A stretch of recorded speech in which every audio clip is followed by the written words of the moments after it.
भारत का पड़ोसी देश है बांग्लादेश और बांग्लादेश एक बार फिर से सुलग उठा है, हिंसा की आग में झुलस रहा है। 2024 के छात्र आंदोलन में शामिल छात्र विरोध समूह इनकलाब मंच के नेता शरीफ उस्मान हादी को गोली मार दी गई थी पिछले शुक्रवार को, जिसके बाद उन्हें इलाज के लिए सिंगापुर लेकर जाया गया और कल उनका निधन हो गया है। इसी के बाद से उनके समर्थक भड़के हुए हैं, विरोध प्रदर्शन करने के लिए सड़क पर उतर आए। ढाका में कई जगह तोड़फोड़ हुई है, आगजनी की गई है। बांग्लादेश में हिंसा जो हुई है उसके बाद आज दूसरे दिन भी प्रदर्शन जारी रहा। आज की ये तस्वीरें आपके सामने है, देखिए किस तरीके से हजारों की तादाद में प्रदर्शनकारी हैं, सड़क पर उतरे हुए हैं। बांग्लादेश में लगातार दूसरे दिन भी प्रदर्शन जारी, ढाका में सड़कों पर उतरे हुए हैं प्रदर्शनकारी।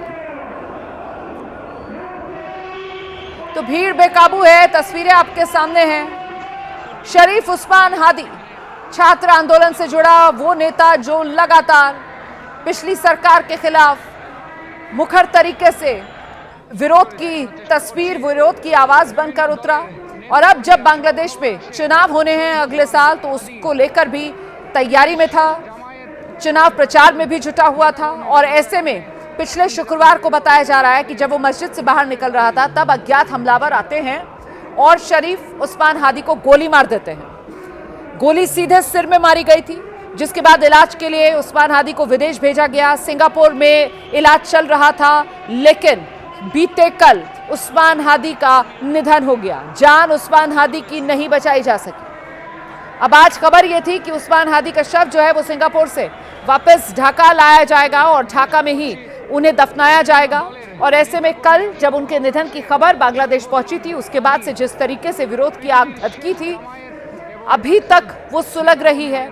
आज भी प्रदर्शनकारी सड़कों पर उतरे हुए हैं, प्रदर्शन कर रहे हैं। देखिए कैसे बांग्लादेश के झंडे वहां लहराते हुए आप देख रहे हैं, जोरदार नारेबाजी वहां पर की जा रही है।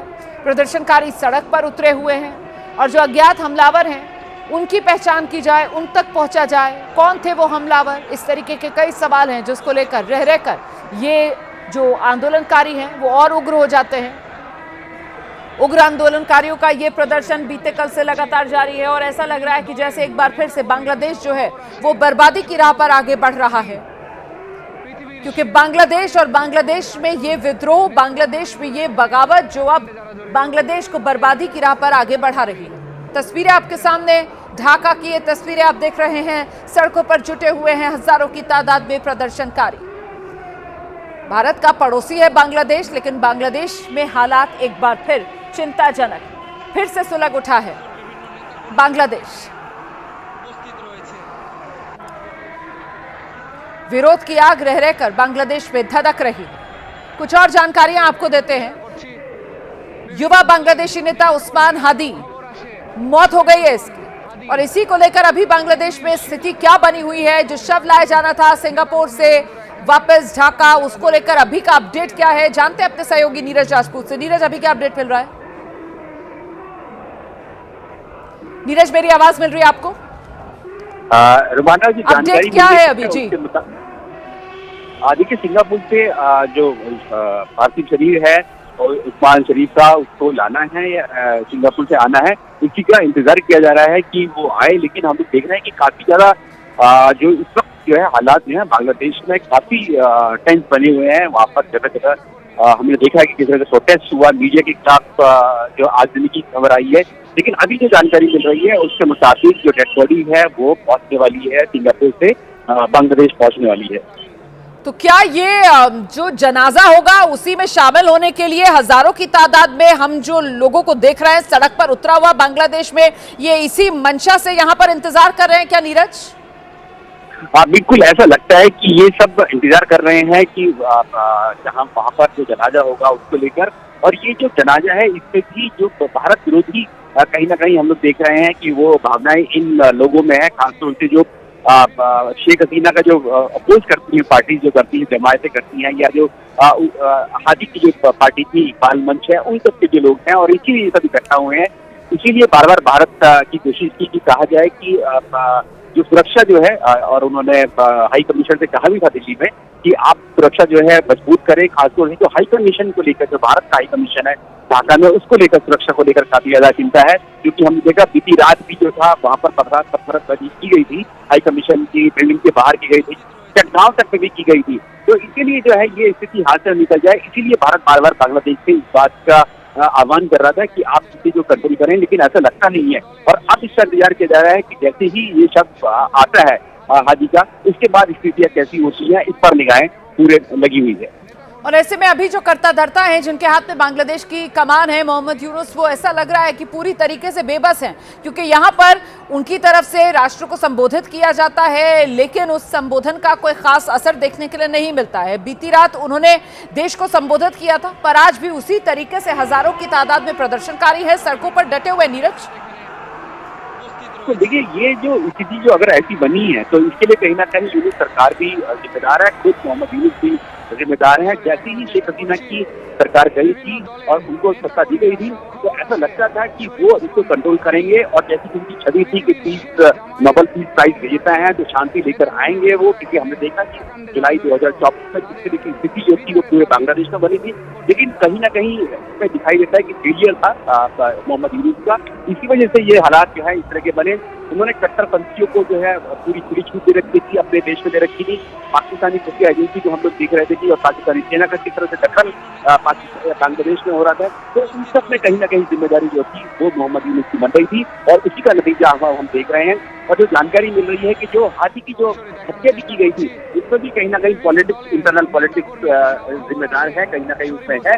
क्योंकि जो शख्स जिसकी फोटो रिलीज की है ढाका की पुलिस ने की है, वो भी कहीं ना कहीं हम देख रहे हैं कि वो भी दिखाई देता था, हाथी के साथ ही दिखाई देता था। तो ऐसे में आनंद फानंद में भारत के ऊपर आरोप लगा देना और यूनुस द्वारा, मोहम्मद यूनुस द्वारा इसको कंट्रोल न करना, ये कहीं ना कहीं बड़ी जिम्मेदारी जो थी वो मोहम्मद यूनुस की सीधे तौर से बन रही है। कि उन्होंने इस पूरे हालात जो बने हुए थे, एक हत्या जो हुई है, इसको लेकर उन्होंने भारत विरोधी जो थे प्रदर्शन में और भावनाओं में उसको तब्दील कर दिया गया। एक के बाद एक कई नाकामियां यहाँ पर बांग्लादेश सरकार की देखने के लिए मिल रही है। नीरज, एक तो जिस तरीके से कल उस्मान हादी के निधन की खबर आती है सिंगापुर में, और उसके बाद बांग्लादेश में हालात बिगड़ते चले जाते हैं। ऐसा लगता ही नहीं कि बांग्लादेश में कोई व्यवस्था है, कोई सरकार है, कोई सिस्टम है, क्योंकि कुछ भी कंट्रोल कर पाने में इन उपद्रवियों को पूरी तरह नाकाम नजर आता है। और इस बीच नीरज, मैं आपके पास आऊंगी, लेकिन बांग्लादेश में शेख हसीना के विरोधी नेता उस्मान हादी और उस्मान हादी की मौत के बाद ये हिंसा जो भड़की, प्रदर्शनकारियों ने बांग्लादेश के पूर्व राष्ट्रपति शेख मुजीबुर रहमान के आवास में भी तोड़फोड़ की।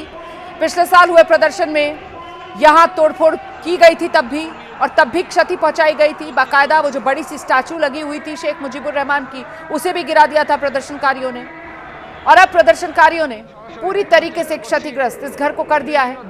घर में प्रदर्शनकारियों को जो कुछ भी दिखा सब कुछ नष्ट कर दिया गया। इसके अलावा वहां शेख हसीना का जो पोस्टर लगा हुआ था उसे आग के हवाले कर दिया गया। शेख हसीना की पार्टी अवामी लीग के ऑफिस को जला दिया गया। ढाका में बंगाली संस्कृति को समर्पित एक संस्था के कार्यालय पर भी कल रात हमला हुआ।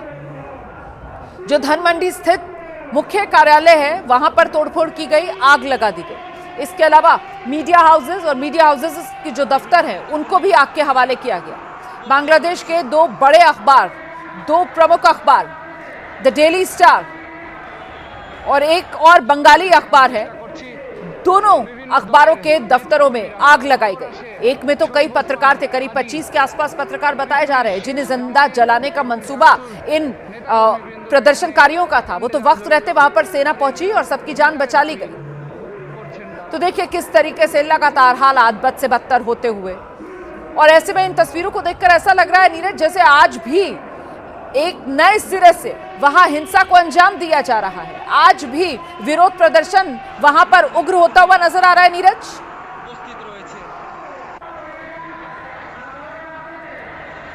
नीरज से हमारा संपर्क नहीं हो पा रहा है, लेकिन ये तस्वीरें एक बार फिर से मैं आपको दिखाने जा रही हूं। देखिए किस तरीके से उग्र प्रदर्शन बांग्लादेश में हुआ है। ये जो तस्वीरें आप देख रहे हैं शेख मुजीबुर रहमान का आवास, और देखिए कैसे इस आवास के भीतर घुसकर प्रदर्शनकारियों ने सब कुछ तहस नहस कर दिया है।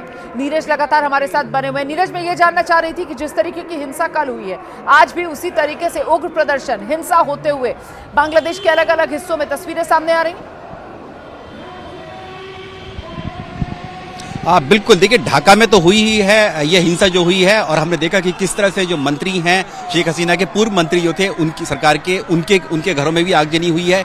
आर्ट्स गैलरी तक की जो है आग के हवाले कर दी गई है। साथ ही मुजीबुर रहमान जो जिनके बारे में कहा जाता था कि वो फादर ऑफ द नेशन हैं, राष्ट्रपिता हैं बांग्लादेशी, उनके भी घर को एक बार फिर से आग लगा दी गई है। इसके अलावा जो चटगांव है वहां पर हमने देखा हिंसा देखी गई है। मैनमान सिंह में तो देखा हमने किस तरह से क्रूरता जो है वहां पर लोगों ने की है। एक जो हिंदू शख्स था, जो वर्कर था, उसके साथ कैसी निर्मम हत्या की गई है उसकी। और इसके अलावा राजशाही डिस्ट्रिक्ट जो है, जो कि भारत से लगा हुआ डिस्ट्रिक्ट है, वहां पर भी इन सब जगह पर भी हिंसाओं की घटनाएं सामने आ रही हैं। तो साफ तौर से जो मोहम्मद यूनुस सरकार है ये फेल होती हुई नजर आ रही है। बिल्कुल सही कह रहे हैं, मोहम्मद यूनुस सरकार पूरी तरीके से फेल होती हुई नजर आ रही है। भारत विरोधी ताकतें बांग्लादेश में और मजबूत होती हुई नजर आ रही हैं, और साथ ही अल्पसंख्यक विरोधी ताकतें, कट्टर ताकतें भी बांग्लादेश में हावी हो रही है। और इसी के चलते एक अल्पसंख्यक हिंदू युवक को जिंदा जलाकर बांग्लादेश में बीते कल हिंसा के दौरान मार दिया गया।